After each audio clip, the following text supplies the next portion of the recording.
Hello, Internet. Today we're going to be talking about Yoshi, the little green dinosaur from the Mario Brothers series. I don't know what's always made me want to pick Yoshi as like my main character whenever I'm playing like Mario Party or Mario Kart. Granted, in Mario Kart I'm playing as Black Yoshi. I don't know why. Probably just for the memes, but I mean Yoshi is just it's the stupidest character, like mind everything. But he's also like the coolest character in Mario Bros. Because he makes no sense to actually be in the game. It's like you got two brothers, a princess, you got toadstools who work for the kingdom, and then you randomly have Yoshi. And Yoshi's just kind of there, and I've always thought that was kind of weird. And that's why I've always just kind of picked Yoshi. He's just kind of like, I don't know, he's the underdog, he's the outsider, he's just kind of this little dinosaur guy that you can't hate Yoshi. And maybe you do. You know, I know Mario likes to abuse Yoshi on occasion, but I'm just saying, you really can't hate Yoshi unless you're Mario. Now, the history of Yoshi is actually really cool, because Nintendo had apparently always wanted a dinosaur companion ever since the original Super Mario Brothers for the NES. But just due to limitations, they really couldn't add it into the game. And eventually, they did make the Yoshi puzzle game. As we all know, Yoshi's Cookie and Yoshi just in general. And the character Yoshi, you know, he started out as kind of just this dinosaur puzzle game character for the most part.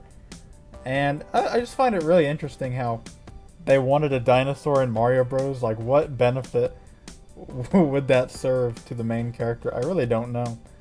But it's really interesting how we could be living in an alternate timeline where Mario Brothers, you would have had Yoshi in the game originally, in like an alternate timeline. I think that's really interesting how small things like that can really shift like the changes in games. But when designing the actual design of Yoshi, the Nintendo developers actually looked back on an older game, to the Green Dragon in the 1984 game Devil's World. And you know what? Yoshi is kind of a little devil himself, so it does make sense that they would take inspiration from Devil's World for making this abomination known as Yoshi. Obviously, I'm joking, but I mean, Yoshi, you know, he's pretty scary, I ain't gonna lie. He's just kind of Yoshi, you know what I'm saying, guys? That tongue though, it'd be pretty scary. Mainly due to the NES's limitations, they really couldn't add Yoshi in any of the original 3 Mario games. But once the Super Nintendo came out, Nintendo did kind of, you know, relook the idea over. Should they have Yoshi in Super Mario World? And that's exactly what they did. They brought Yoshi into the game, and he was really popular among debut. So popular that they actually went on to create a sequel for Super Mario World called Super Mario World 2 Yoshi's Island, which is actually my favorite of all the Mario games. I think I still have my cartridge lying around somewhere. I don't remember if I completely beat the game or not, but I remember I got really far into it. And I know Kamek is in this game. I don't know if it's Kamek's first release in a game. I think it's not. Let me check that real quick. Is it Kamek's first game where he's actually introduced into the Mario universe? Super Mario World 2 was actually Kamek's first release into a Mario franchise game, so that is kind of interesting. And I do like Kamek a lot. I know he's kind of a bland character. He's just a Koopa wizard, more or less. But I don't know. He's just the style in that game, the art style, really makes him pop out a lot, and it just really makes him kind of an interesting little boss in that game. So I've always kind of liked that aspect of Yoshi's Island, and the fact that it's just an island in general. The only complaint I do have about Yoshi's Island is the crying that Mario makes every time a little monster hits you. It doesn't matter, you know, if it's just an accident. A monster hits you and Mario gonna be crying. And then you always gotta catch him, but the bubble, it's just going all over the place. Gamers can relate. And one cannot forget the classic Yoshi's Island OST music. the official soundtrack music for this game is just a banger.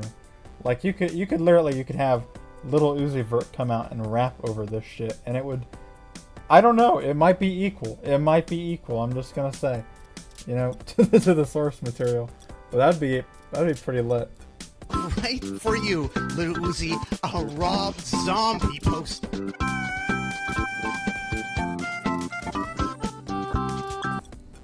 Overall though, I was just trying to give a little history on Yoshi, a character I really like in the Mario franchise. Obviously this video is kind of different than what I usually do, so I hope you guys enjoyed it.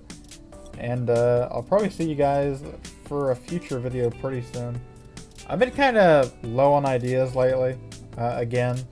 I know I took the break to kind of get more ideas and kind of not make, you know, future videos kind of crappy. And I don't know. I think I kind of failed on that a little bit. And I kind of feel bad about that, and it's kind of unmotivated me even more. And then I'm kind of just in this cycle where, like, I don't know. I just don't have any good ideas, and that's kind of been what it's been lately. I've been trying to make some cool content like Overwatch and then Halo, but they haven't done that great. Overall though, I might do some more Aegisive and other stuff soon. Or just more custom videos. I haven't really decided. I don't know. I'm just kind of all over the place, I guess, is what I'm trying to say. But I will see you guys soon for the next video. Subscribe, and peace.